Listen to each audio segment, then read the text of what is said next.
Okay, perfect. So, welcome everyone. Welcome to the EMP-E. Welcome to Plenary 3, Socio and Economic Impacts of the Transition. And it's my honor to welcome you in this today's basically first session, unless you had some prior meetings in the online talks, which is of course also always possible. This is basically your first plenary of today. And I'm glad that I have the honor, together with Diana Susa, to organize this session. And there were several other people, including Evelina, Panagiotis, and Jessica, who also helped and who are also helping in the background, including, of course, the technical team and assistants. So thanks to everyone for making this possible, as well as to the additional speakers, which I will introduce later on. So first of all, the work that is shown today is, of course, mostly by the people presenting it, but there are also two Horizon 2020 projects financed by the European Commission who have contributed to the organization and parts of the content of this session. This is Sentinel, which you've heard already a lot about yesterday, and Sintran. And let me allow you to say maybe like two more sentences about Sintran, because I think it's the first thing that you've heard about this project, because it's not of the main modeling project that is organizing this conference, but it's a different Horizon 2020 project examining the carbon-intensive regions in transition in Europe. So basically coal and other fossil industries exploiting regions and how far a transition will be difficult for them. And TU Berlin and E3 Modeling, as well as other partners, are taking part in this endeavor. And we've just started this project, and we are very looking forward to its exchange with the modeling community as well, as our project is not a pure modeling project only. Just as an important remark for everyone, we are recording this session. So this is just as an information that you know that we are basically keeping all the information so that people can also listen to it afterwards if they can't make it to this early hour for some people. So the number of attendees keeps increasing. We have now close to 90 participants already, but I'm quite sure that we will manage to at least 100, if not even 150, the later it becomes. So I will speak a bit slower at the beginning so that people don't miss too much, but then we will have to accelerate afterwards as we have to catch up, and we only have 1 hour to talk about so many important aspects of the social and economic impacts of the transition. Let me start off, however, with an important new important information, which is basically just 1 hour ago, the European Parliament voted for a climate target of minus 60% reduction for 2030. So this is quite remarkable, understanding that the European Commission itself is aiming at minus 55%, but the European Parliament is aiming for even more. And I think this is just to highlight the importance of a lot of different works that all of us do and that we are currently discussing, and that show the urgency to act. And we see that there are political decision makers who are in favor of doing so, and therefore I'm glad to be part of the science community aiming to support this. And going for minus 60% by 2030 is definitely needed from my perspective, but it is also definitely not that easy, especially for some regions, and social and economic impacts of this transition need to be put into place. So therefore I think it shows even more why this session is of importance. If you want to post some questions or some comments about what is being said by one of the speakers, then feel free to join us at slido.com. And if you press slido.com, you have to type in a hashtag, and this is EMP-E 2020. This is something you might have done already yesterday. Please remember to go to the Slido, choose the plenary number 3 and submit then your question. You can also vote on other questions. I'm a bit confused because I'm not seeing any more other screens of the speaker, so I'm hoping that people can at least still hear me and that only the videos of the other presenters have been switched off for some reason. But as long as I'm not hearing otherwise, I'm continuing. We can hear you, we just can't Okay. see you. All the other videos are on. Okay, then this is a bit weird because I didn't change anything, but I will just, as long as you can hear me, this is most important. So just visit slido.com and choose the plenary 3 if you want to pose some questions. We will also have some questions for you following. But this is already enough from my side. My name is Pao Yui. I'm the moderator of today's session, and after my talk, I will hand over now directly to Diana Süßer from EOSS Potsdam, who will present the results from the questionnaire that you were given before registration. So therefore, a lot of you participated and we want to share the results with you. So Diana, the floor is yours. Thanks, Bayo. Yes, welcome also from my side, and big thank you to all of you who have actually participated in our survey. We received like 40 replies in total, and I'm keen to share now some results with you. So as you can see on the next slide, yes, next please. Like we have different modelers and non-modelers that generally participated in our survey. As to be expected, maybe the majority were kind of modelers. And we asked like specific questions regarding social and economic aspects and to what extent they have been already integrated. Here we can see that economic and especially social impacts or in the opinion of our respondents not sufficiently integrated in energy models so far. So we ask so to what extent they agree that economic and social impacts are sufficiently integrated. And you can see that we have like a medium disagreement on the economic side, on the left-hand side, and quite a strong disagreement is actually specifically social impacts are not sufficiently integrated so far. If we go to the next slide, then we can see that this has the implications that, of course, many of the respondents stated that those impacts should actually be more integrated in energy models. So on the left-hand side, you can see that a third of the participants strongly agree that economic impacts should be more integrated. Another third, somewhat agreed. And if you look especially like to the social impacts, that we found that over 50% of the respondents strongly agreed that social impacts should be more tackled in energy models. We furthermore also asked specific questions regarding the demand of specific economic aspects to be integrated in models. The top three here are distributional impacts, so macroeconomic effects, external costs, and health as social costs of the energy transition.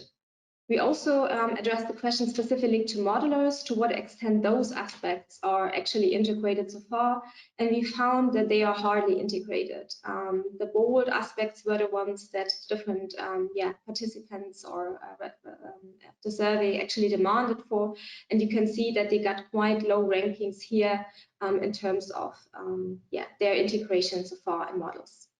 We addressed the same question also for the social aspects and what is the demand of different social aspects to be integrated in models. And here the highest ranked were actually aspects of social acceptance, social barriers and drivers of innovation diffusion, aspects of energy poverty, and also consumer behavior.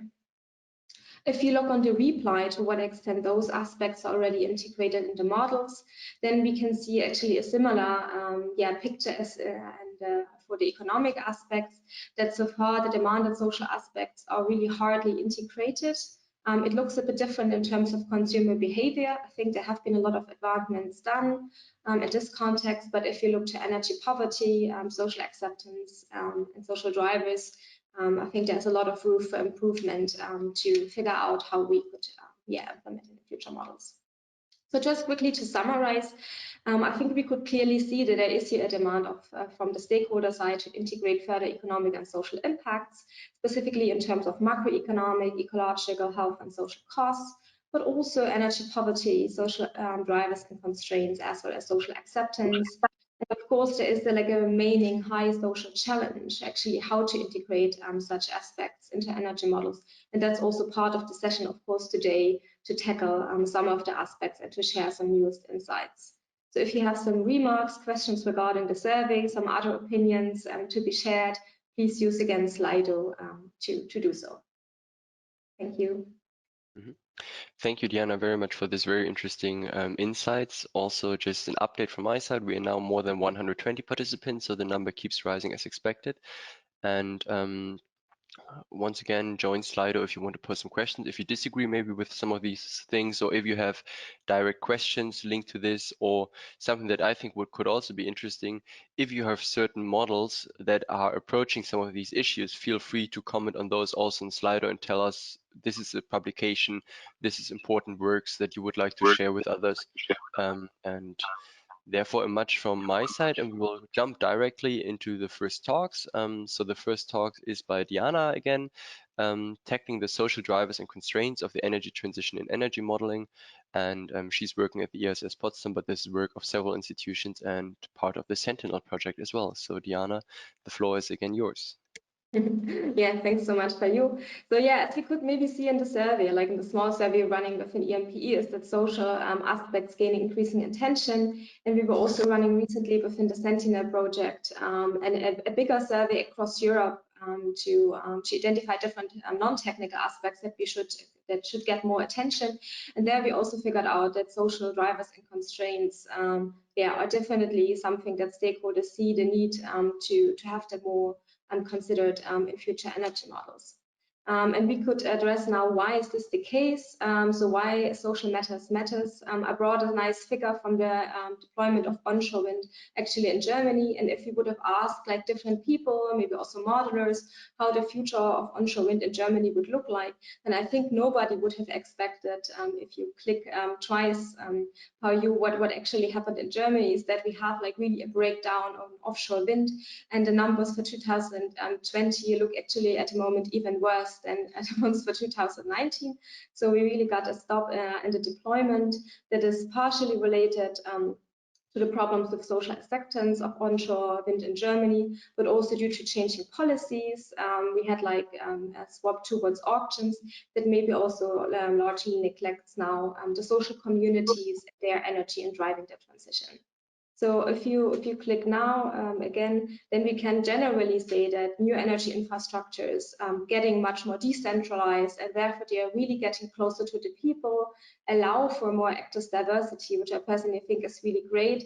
But it also means that the society becomes a main driver and constraint of the energy transition. And that's why I believe we must better understand and account for those social matters also in our energy models, advising different decision makers. But how could we do this? So how could social aspects be integrated?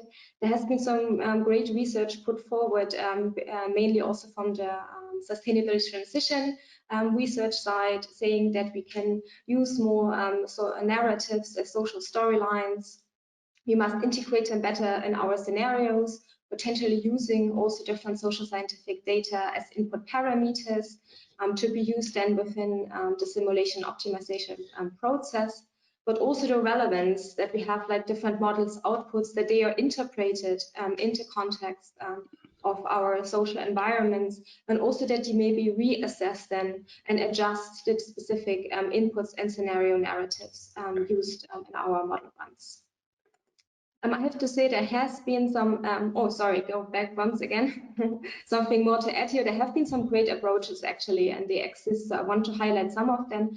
There's been some great work done by Wingenbach, for example, to include a burden level of different distances of offshore wind farms to actually increase the social and local acceptance. There has been some work done by Tröndle et al. Really looking into homemade energy, and they actually found that small scale solutions are really affordable. And I think we could take this work, for example, also a step further to look more into the community benefits of decentralized renewable energy. And a really recent work also by Lombardi et al. Looked really into alternative technological siting choices, really going beyond just the cost minimization approach in terms of technological development. And we want to take this actually a step further within also the Sentinel project, and specifically in the context of the development of a modeling toolbox. I want to introduce on the next slide.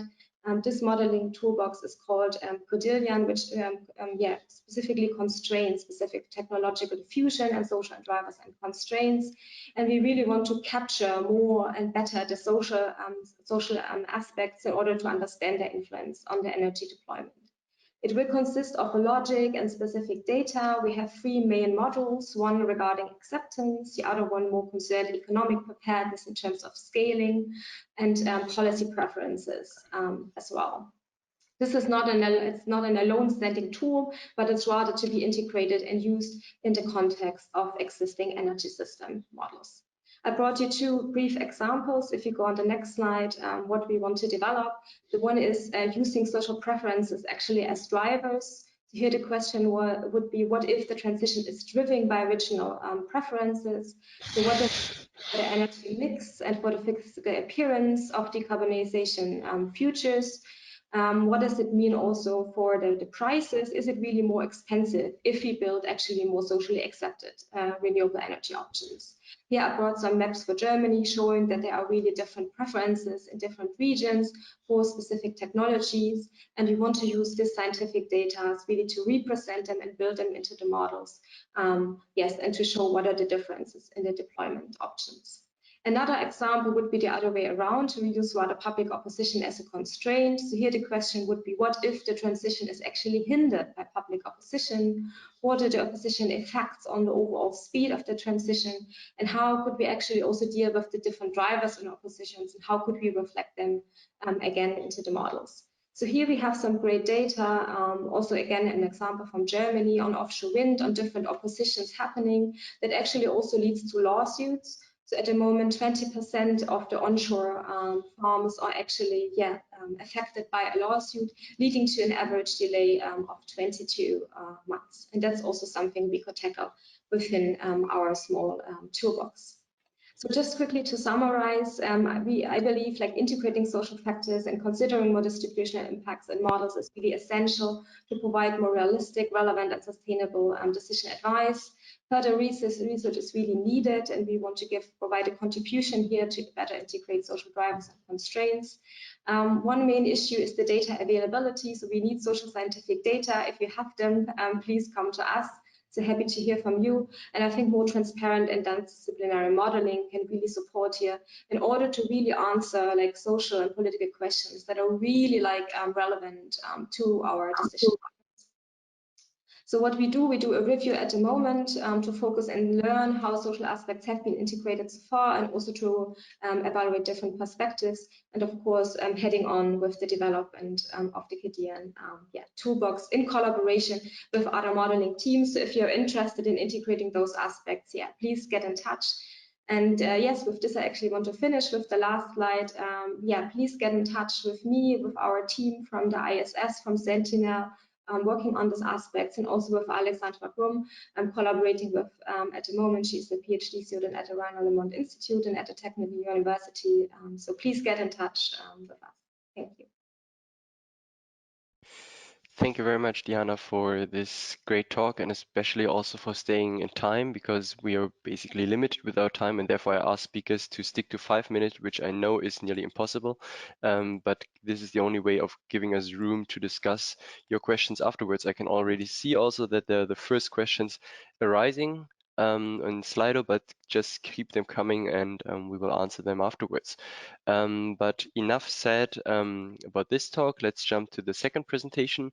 The second presentation is by Leonidas Parousos from E3 Modeling from Greece, presenting his talk on socio-economic and competitiveness impacts of the EU Green Deal and climate neutrality. So Leonidas, the floor is yours. Okay, thank you very much. I will try to be short in these 5 minutes. So can you please move in the next slide? The decarbonization of the energy system, I mean, moving to either to carbon neutrality or to increase the targets to 55–60% that we had earlier today to 90% later in the 50s, is a process that is firstly is characterized by the switching from a let's say OPEX kind of operation to a CAPEX kind of operation. So it's a very capital intensive process that develops in a dynamic framework where prices, technology cost, production structures, consumer preferences and habits change over time. So it is a quite complex process. And during these changes, new types of labor skills are required, new types of infrastructure technologies and materials needs to be used. So at the early stages of this transition, and the investments are high, so because you engage into a capital intensive production processes. Depending on the modeling, this is a very critical, let's say, element, because there are some models that are demand driven, and this additional expenditure is positive for them. Whereas in other models, like in CG modeling, where you have a finite, let's say, financing resource to exploit in each period, this additional, let's say, investment requirements may stress the capital markets and increase costs. So in the early period, depending on the financing availability and how you model it or how this is in reality, this, let's say, transition may stress the capital markets and may increase production costs in the early period. However, the policies, when they are strong and they give signals that actually reduce uncertainty and have a very safe investment environment, they are enablers for other, let's say, factors that reduce cost over time. So you can reduce risk, you can reduce interest rates in the longer term. So actually you can engage investors in a more permanent context. The competitiveness impacts are not static, which means that in the beginning you may have changes in your production process, you may have increases in your production costs if you are an energy-intensive industry or you depend on energy-intensive materials. But at the same time, if you have, let's say, a quite early uptake of the technologies or invest in R&D the technologies, you may start at some point getting competitiveness advantages by reducing your production costs.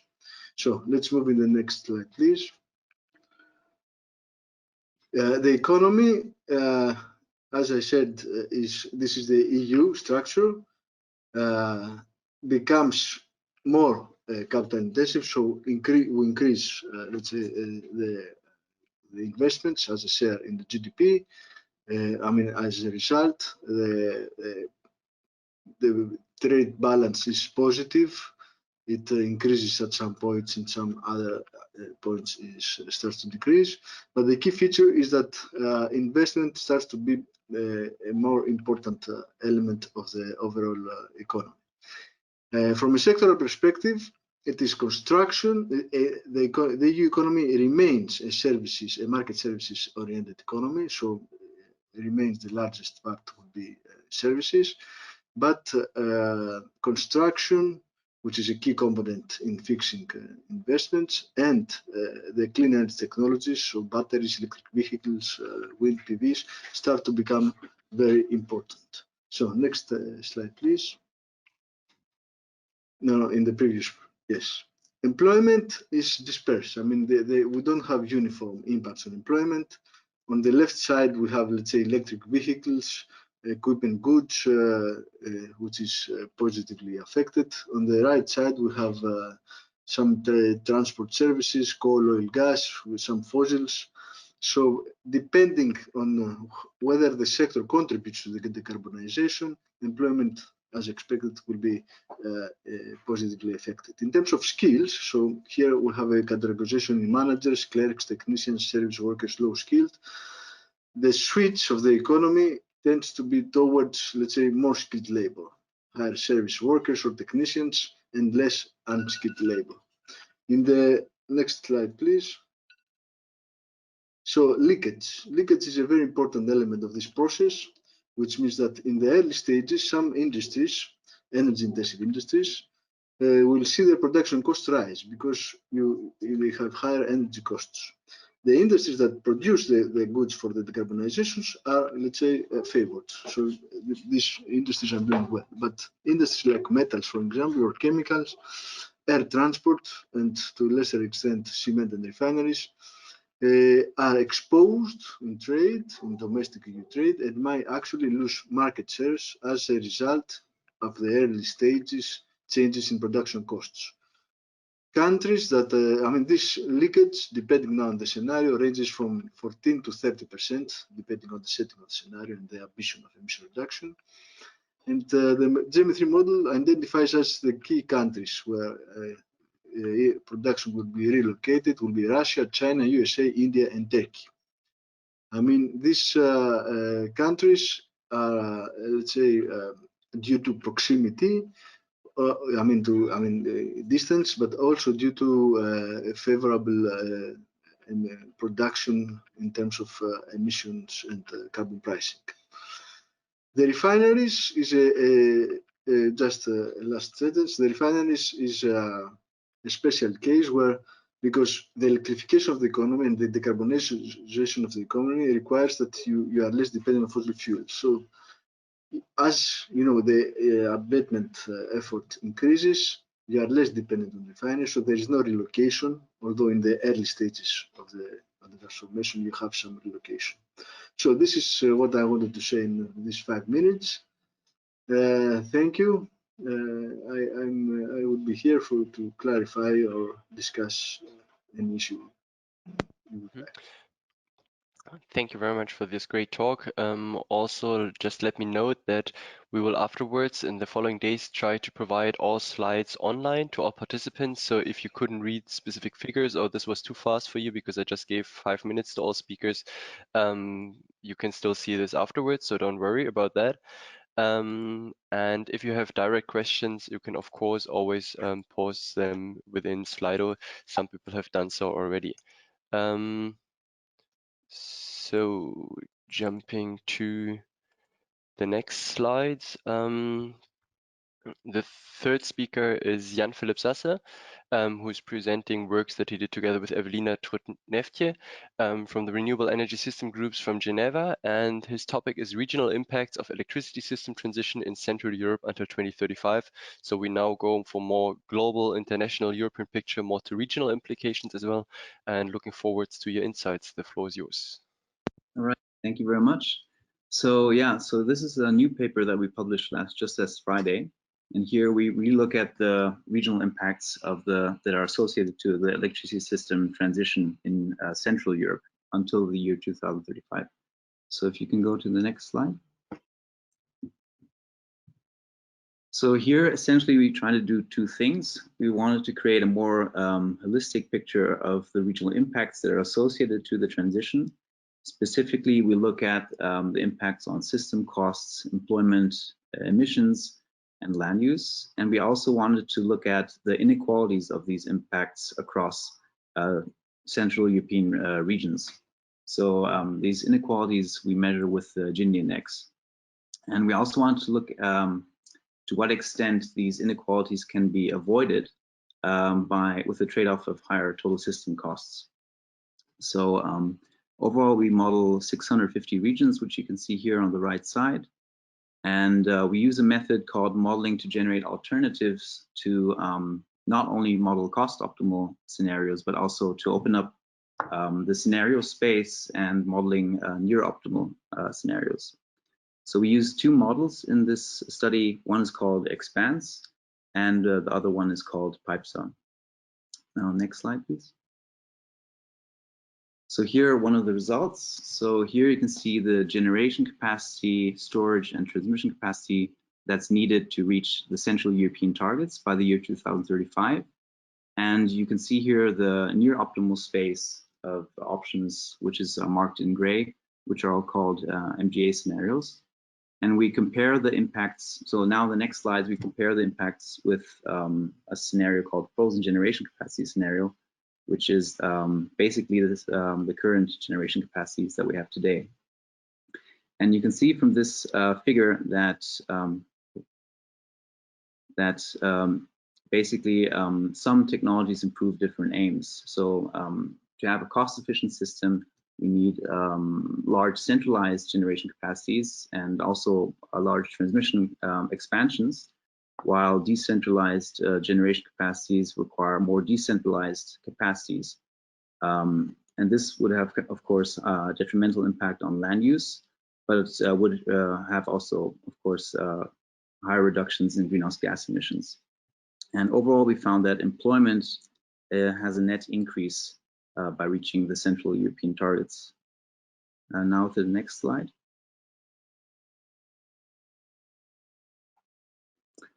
We also compare the different scenarios that maximize three different aims that we looked at. One is cost efficiency, the other is maximum equality, and one is maximum renewable electricity generation. And we can see here that there are different spatial patterns for these scenarios and different impacts. For example, the cost-efficient scenario encourages a spatial concentration of impacts in terms of the distribution of costs and also the employment opportunities. And We also compare this with the maximum equality scenario, where there's a more even distribution of costs across all regions and also more employment opportunities.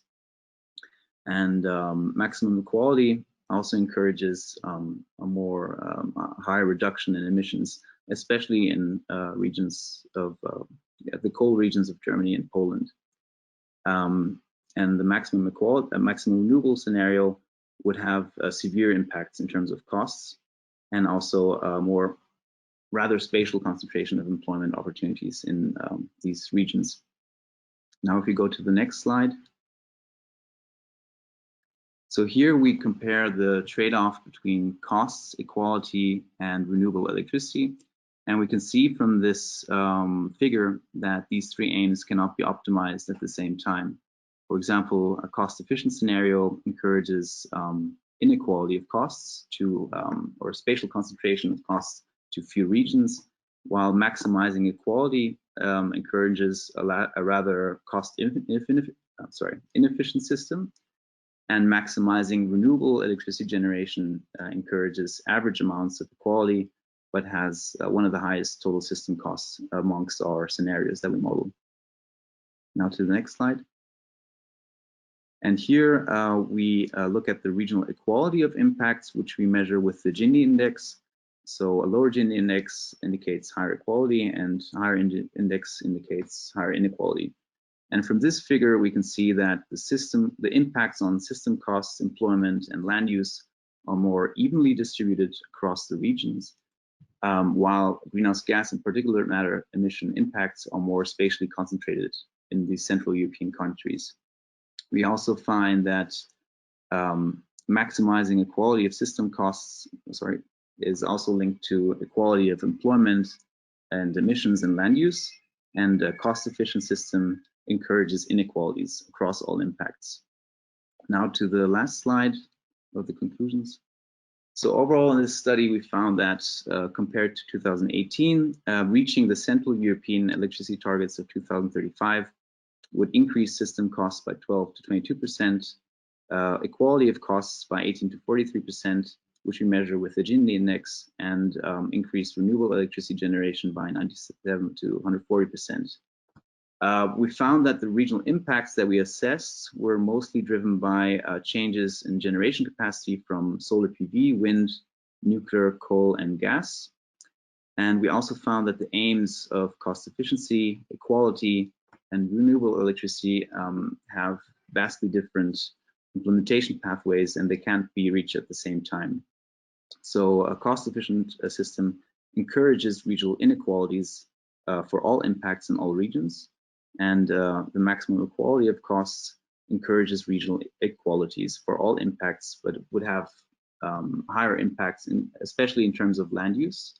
And maximizing renewables would contribute to reducing inequalities, but has severe costs and land use impacts. So those are the main conclusions of the study that we had. Thank you very much.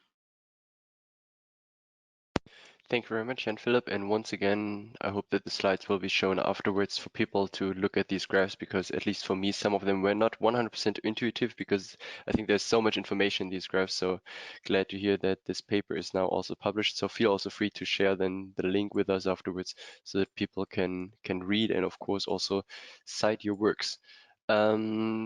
So therefore, coming to the fourth speaker, Johannes Emmerling, from the European Institute of Economics and the Environment, also working part of the Navigate, another Horizon 2020 project that we've already heard of a lot, I think. And his topic of today's talk is addressing issues of inequality and employment. And Johannes, the floor is yours. Yeah, thank you. Thanks very much. And very happy to present here also some of the ongoing work on this very important issue of socio-economic implications. Here, just I want to briefly talk these 5 minutes about 3 ongoing works that we have been working on, mainly within this Navigate project with several co-authors actually. It is not yet published, so this is just ongoing work, because I mean, I think these are important topics, but also challenging. So let me go through all of the 3, if you can go ahead. Yes. So the three topics I will briefly touch upon are basically mostly linking to distributional implications and inequality. The first one is about the policy incidents, or how, let's say, climate policies have implications on the inequality distribution. The second one is speaks to another point that was also raised in the survey before, which is the impacts, adding the impacts from climate change, how they affect potentially the distribution across individuals. And the third one is more about the labor market impacts that also we've seen by Leonidas before, of the shift of the energy system at a very detailed level. All these points are, I think, important parts of this discussion on the just transition. They're all very also relevant how they interact with the fiscal system and policies in this, I mean fiscal policies in general.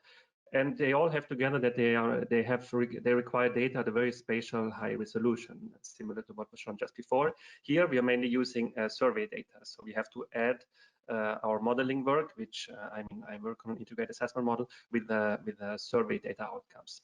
So let me go quickly one slide on the first point, which is the policy incidence. So this is a work that we're doing for maybe kind of developing a distributional or inequality module that can be used within an energy system model or integrated assessment model. And we do an application here for, we have two countries so far. We look at Brazil and France, where we use basically a bunch of different household surveys, and then we try to implement these different deciles. So we distribute, we construct 10 deciles for each country.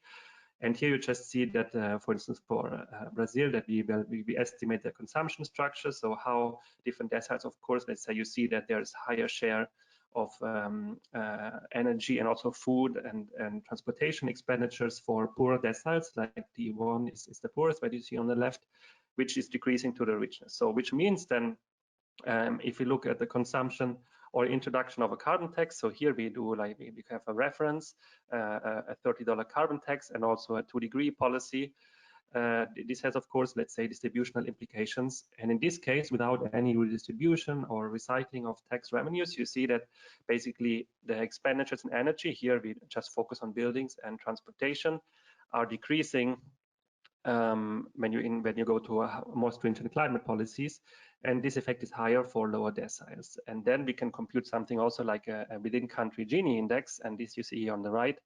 And you see basically these are the 5 SSPs, so 5 different socioeconomic scenarios, which are very different. So we also have to say that, well, socioeconomic dynamics also vary because of many other reasons apart from climate policies.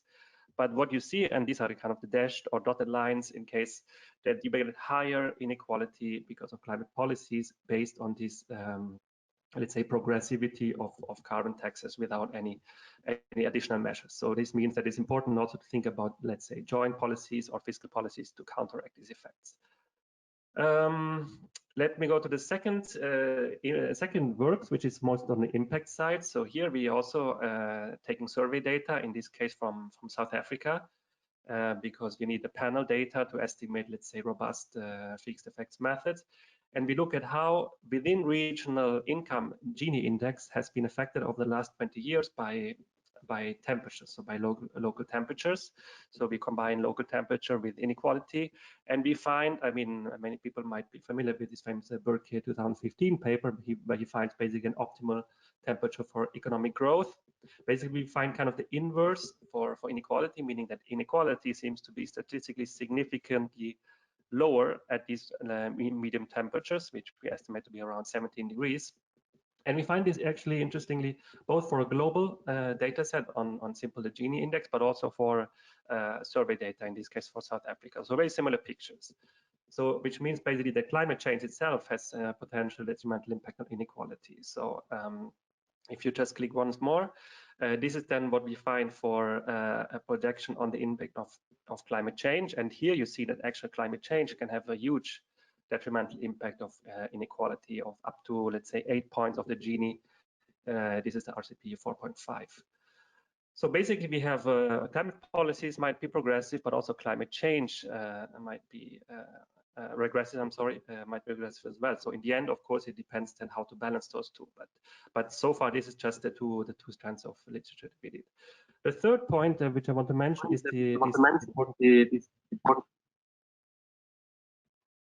sorry, yeah, 1 minute. Okay, yeah, so it's just on maybe 1 minute on employment. So what we did is we created a country level data set on 11 energy technologies and 5 job categories to have a very detailed look of energy jobs. And if you go further, we do an assessment of, so we quantify all the energy jobs in around 50 categories, and you see them for Europe on the next slide.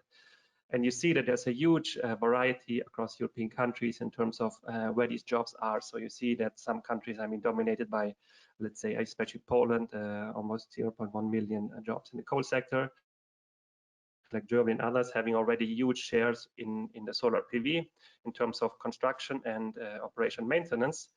And if you go further, we do some scenario analysis comparing the Paris well below 2 degree target to the reference, and here you see how the job composition changes. Let's say this in 2050, and we see that well, there's overall a jobs increase. So these are only direct energy jobs. So this is really only the energy system, and we see this huge shift and even increase in energy jobs. So that actually there's not a loss, but even an increase in these scenarios. Of course, mostly towards solar and wind. And finally, going to the last slide, yes, just saying that, well, regional differences are, of course, huge. They can be studied in detail, but we don't have time here. And just saying that, well, inequality matters both for the policy, but also for the impact side. And I agree that it's an important point to take into account in the next years in modeling also. Thank you very much. I hope I didn't run too much over time. Thank you very much. That's totally fine. So thanks to everyone. Thanks to all speakers, first of all. So let me jump to the next aspects, because basically some of you have already started posing some questions. But before we jump to Slido, or basically while jumping to Slido, we have 2 questions also to the audience, first of all, which we would like to give the audience 10 minutes time to respond to them. Basically, the 2 questions are respective to your background. So the first question is only to modelers. So those of you working on these models, what challenges, barriers are you facing to better integrate social aspects in energy models? That's the first question to modelers only. And those in the audience, which is now 150 people, and to non-modelers, whether you're political decision makers or from civil society or don't have a technical background, in the context of the EU Green Deal, what questions are you facing that energy models must be addressing? So basically, to modelers, why haven't you done a better job, to put it in different words? And to non-modelers, what do you expect modelers to do better in the future? As there are a lot of researchers here who are thinking of new projects, who want to have new PhD students supervise. So feel free to post any other questions so that we can basically discuss these with everyone else. So far we will give you some time to respond to these questions, and then we'll come back to the answer at the end of the session. But now we will first of all have 10 minutes time to discuss the most urgent question posed by people in the room. And of course, everyone who still has further questions, you can still pose additional questions. You can put a like button if you think some questions are very important. I will read out the first questions now, and then I will ask the speakers to go around, whoever wants to say something to one or to several of these things, or if you want to comment also on things that your previous speakers have said, feel free to do so as well. I will start with the first 3 questions here. The first one by Florian Fesquet. Do we need to understand better economic and social impacts before being able to model them? Or can modeling help us to understand them better? So it's a bit about the egg and the hen problem. Do we need to understand the problem, or can we model it already beforehand? Then by Katie from the WWF, how do you avoid locking in consumer behavior preference within models? Can you factor in change within your models or within models that you are aware of, or in general? Then there's one question by Diana put directly towards Jan Philipp. How do you define equality? What data are you using? So this is a very specific question to Jan Philipp. And then I also have some aspects to throw in. Just basically partly comments, but partly also some other aspects which I think could be interesting.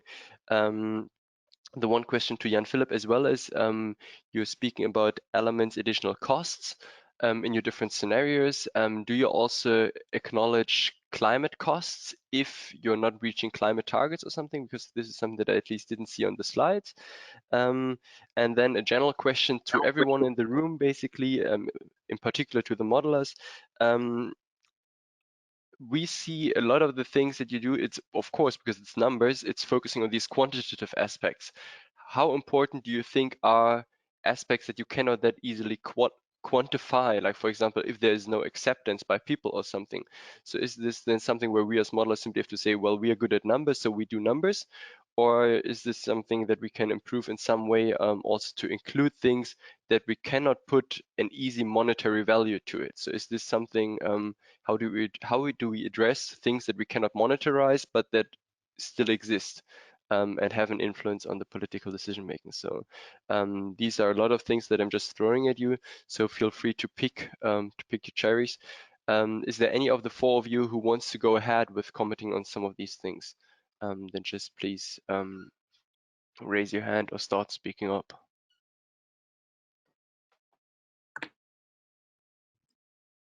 I could start with the Jan Philipp, yeah, you first. Yeah. I can start with the direct question. So first, Diana's question: how do I define equality? So here we had 5 impacts that we measured, and for all these impacts, we look at the spatial inequalities. So how are these impacts distributed across NUTS 3 regions? So, and this we measure with the Gini index, which basically looks at the evenness of impacts. So how even are costs and benefits of these impacts distributed across the regions? And the data that we use is it's all open source data on infrastructure that exists in those regions. And we associated, so how we come, for example, to employment is we look at different peer-reviewed studies that look at the employment impacts that are associated to changes in infrastructure.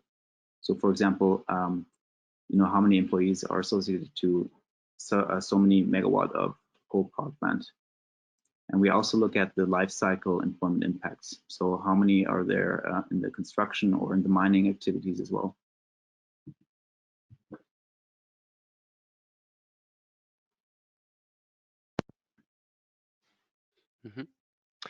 Diana? Yeah, I can take over to some of the questions on the social impact side specifically. So I think like there is like already some good social and also economic research on this impacts, and I think like more is needed also to have like a better databases. So for me, like with the social science, it always falls and comes with the data, and we actually don't need them only once in a time, but we also need them over several years. I think that refers also to Kati was asking that we are not assuming that yeah, like societies are stable, but they are of course dynamics or preferences are changing. So I think that's crucial to have good data sets. I mean, at ISS we started with that, I think, but much more is kind of needed to better account for that. But I think we also have to understand that we cannot include everything. I think that also comes like to your question, how do we monitorize like the different aspects and how do we deal with them? And I think we should not try to include everything and to overwhelm like all the kind of different models, but be really selective, maybe depending on also the question we are kind of facing, but maybe also rather using kind of social science and models together in kind of in a really interactive way, like also discussing the results, reflecting more on the results. And I think that's quite essential. I believe that some models are really useful also for learning. So the question like from Florian here, like if they can also help to better understand societies, I think especially agent-based models are quite good in that, and like really like putting like social science in there and trying to understand how interactions in societies work. So I think that's yeah, maybe one aspect to chat. Yeah. Leonidas, you were raising your hand.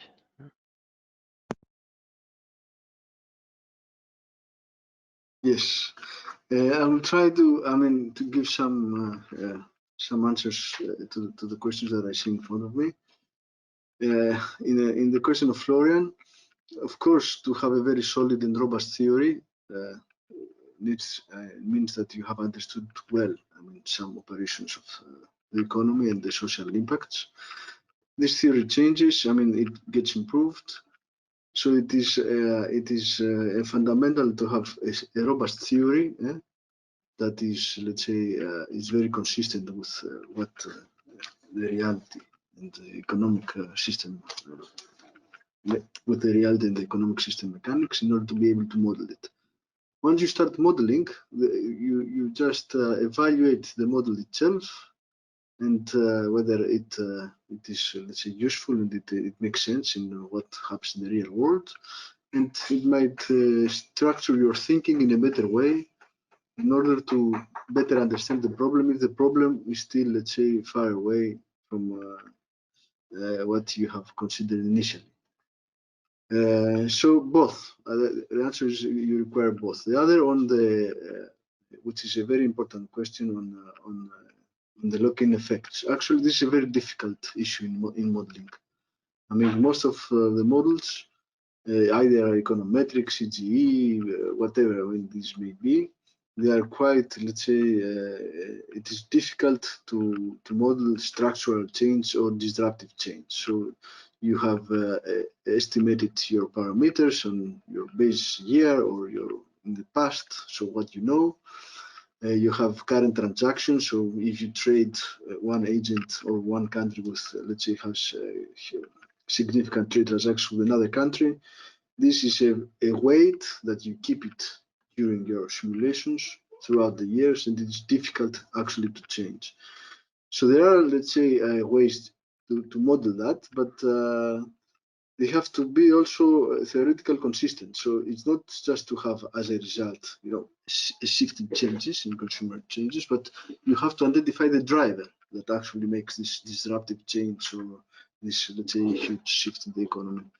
And I don't think, at least to my knowledge, that the identification of such drivers, to have endogenously these drivers, is sufficient to model them so as to have sufficient contrasting, let's say, changes in behavior. Now, TUN, energy transition is capital intensive. Do you expect returns to capital to increase, exacerbating regressive expenditure impacts? Now, this depends on the sector and on the timing, which means that if the signals, let's say, so at the early stage, I expect returns to capital to increase on some sectors. And this is something that is normal in new markets, but in the longer term, with these strong signals of let's say on investing environment, this will fall and actually can go to, let's say, steady state level. So I don't want to take all the time. I don't know whether I can continue or not. Well, I would prefer to give the floor to Johannes to give him also some room for additional. And one thing, a direct question to Johannes by the audience was also, Johannes, how do you model the job creation by technology? So a specific question directed to you also, please. Yeah, thank you. About this very specific question, and I think this is very similar to also the two talks by Leonidas and Jan-Philipp, because it's very similar in the sense that basically it's job demand. So it's job demand by the energy system, because we estimate how many jobs you need to getting 1 megawatt of any kind of power technology for operation and maintenance, for the extraction of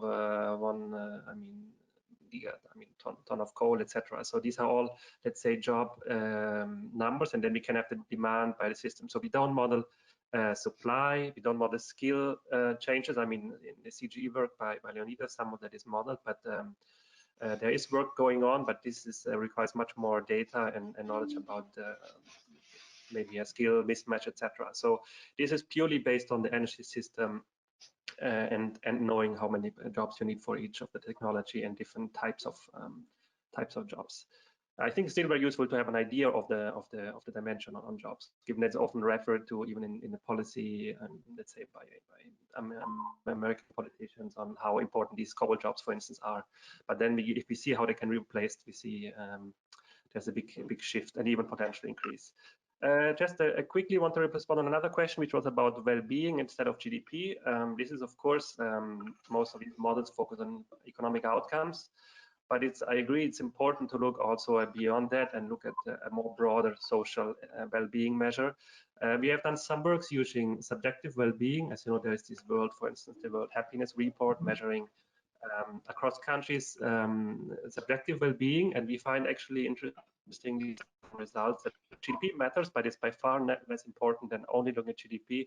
Inequality is very detrimental, as are impacts and some other measures. So we can use these kind of measures, and we have implemented in the model, so it's also ongoing work. It's much more challenging, but I agree it's important to do, and yeah, should be done more. Perfect. So before we do a short second round of questions, let me remind all other people to take part in the live polls. We realized that we could only start one live poll at a time, so therefore we first started with the one for the modelers only. What challenges are you facing? And we had already some people participating, but we now started also the cloud poll for the non-modelers only. So non-modelers only, please click on live polls and say what you want modelers to do better in the future. So therefore, but while you're doing this, we do a second fast round of questions. There was one question directed to Leonidas. I'm not exactly sure. I think it wasn't taken already up yet. You point out that energy transition is capital intensive. Do you expect returns to capital to increase, exacerbating regressive expenditure impacts? This one was tackled already. There was a question with respect to carbon leakage. I think this was also Leonidas who talked about this. I'm not exactly sure. What method do you use for the calculation of carbon leakage? Do your numbers compare to numbers on carbon leakage calculated by other methods? There's a question to Jan Philipp. What are your assumptions on learning curves and capex for renewables? 10 to 22% system costs seem counterintuitive. And how do you define inequality? We tackled this, I think, already. This is basically, and there's a general comment also by Robbie Morrison at all presenters that slide decks licensed under Creative Commons license are generally more useful. I fully agree, but also always forget doing this. I think Diana did this, so thumbs up for this. So therefore, this is the most important things that I thought of here. So I would give the floor first to Jan Philipp, then to Leonidas, and then to the other two speakers for a last round of comments. So Jan Philipp, the floor is yours. Okay, so basically the one question about the cost assumptions. Yeah, we don't do our own learning curve assumptions. So we just basically take cost assumptions that are publicly available and that are most accurate to our knowledge. So these are mostly peer-reviewed studies that basically estimate for that short to medium term horizon what the cost assumptions would be. Yeah. Mm-hmm. Thank you. Then Leonidas, I think there were two questions to you, one to the capital intensity, Yes, and I then think, yes, the first one I answered it before, mentioning that I expect no, it's okay, that I expect the interest, the interest to rise in the beginning and to be lower at the end of the period. So the second that has to do with the carbon leakage, the calculation is how much emissions increase outside of the group of that reduce emissions. So EU sets a target to move, let's say, from a 40% to 60%, and this has a specific number in tons of CO2. And as a result of this action, non-EU countries increase their emissions by a specific amount. So the ratio of this is the leakage rate. So this is how it is calculated. I don't know other, let's say, methods. Let's say the channels, which are two, it's the industry, the energy channel. So it is the relocation or change in production as a result of changes in production costs. So you have high production in non-EU countries because they have a competitiveness advantage. This is the industry channel, and then you have the energy channel, which is the leakage that takes place because fossil fuel prices are reduced as a result of lower demand globally, or through if, let's say, China, EU, and US decide to reduce or to stop fossil fuel consumption, then there will be an effect on prices, fossil fuel prices, and this will generate a rebound effect countries still using fossil fuels, so they will start increasing their consumption and will have, let's say, carbon leakage through the energy channel. So in the numbers that I presented were related to the industry channel carbon leakage. Perfect. So handing over to Johannes and putting in another question. I'm not sure whether you can answer it, but by Fabrizio, is there any available database to relate megawatts of technology and job creation? I'm aware of numbers from IRENA always. There might be also some others out there, but I don't know whether you can comment on this or some other issues during your last statements. Yeah, so that's that's exactly was the main question that we started when we wanted to look for such a database. IRENA has it for renewables, that's true, but it's not there for many others. So what we did actually, and like Leonidas also, they have a work for Europe for some technologies. But what we did, and actually there was a PhD student of Vancouver who did a lot of collections. So we created this global data set for each technology and job type, which is around, now it's a global data set, and it's not yet available, but hopefully it will be by the end of the year. I can certainly send you the link once it's available and hopefully published. So yeah, but there are some, but not yet. So that's why we did this it was mainly a data collection work. So there are some, but yeah, we wanted to compile a full global one, which yeah, soon you should be able hopefully to find. Mm-hmm. Perfect. Thank you very much. So last but definitely not least, Diana, you have the honor to close the session and with some last comments and remarks of yours. Yes, thanks for all the contributions, all the great questions. I think it kind of reflected nicely, right, that social and economic aspects are definitely on the top, and many of you are interested in working on it. I think that was really great to see. And truly, there is still a lot of challenges to face. But I specifically also think that, taking more into account the social aspects is quite important. I think there is some good theory to be integrated, not always the data there, but I think it's also good to explore and maybe to account for the differences, not going towards the one ultimate solution, but rather really playing with different policy options and with different development pathways. So I think that would be great to see this even further in the future. So yeah, thanks everyone. That's it from my side. Thank you. Thanks to you, Diana, and thanks to everyone else. And now, as a last thing, look at the polls.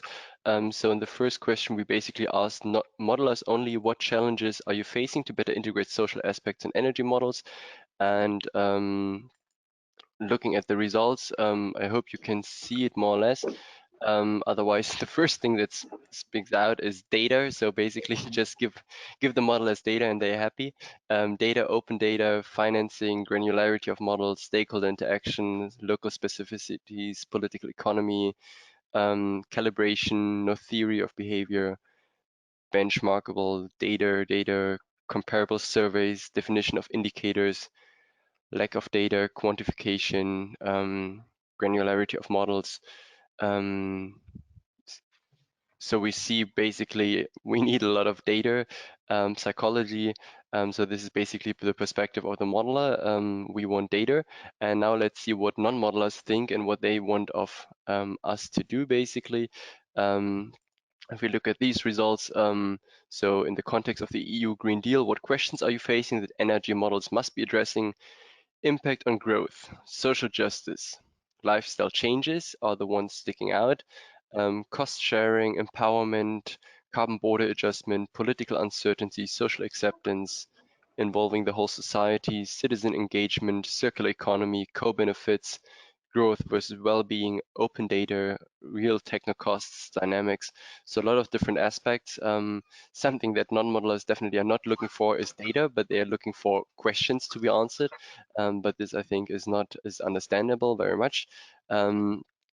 So let me thank, first of all the 4 speakers. Let me thank especially also the ones in the background organizing all of this. Panagiotis, for example, is also taking notes on all these important informations, and others helped in contributing to organizing this session and making it possible. Thanks to up to 150 people attending this session and listening to all of what we have been saying. Thanks for having joined also a lot of other talks during this EMP-E already. And I would therefore like to close this plenary 3 on social and economic impacts of the transition. We will try to upload the slides also within the next upcoming days. So read your emails, they will probably be sent to you in some kind of way. And then the next session starts in 11:15, so you have enough time to grab a new fresh cup of coffee. Plenary 4 on sectoral integration, decarbonisation through multi-energy carrier integration, definitely also very interesting panel to listen to. So therefore, sorry for the very tiny delay, and also once again a reminder of today's early morning news that the European Parliament is pushing for minus 60% reduction in 2030, which I think is a great start to kick off this day and to increase our discussions within this forum even further. So thanks to everyone and looking forward to seeing you around. Bye. Thank you. Bye-bye. Thanks. Bye.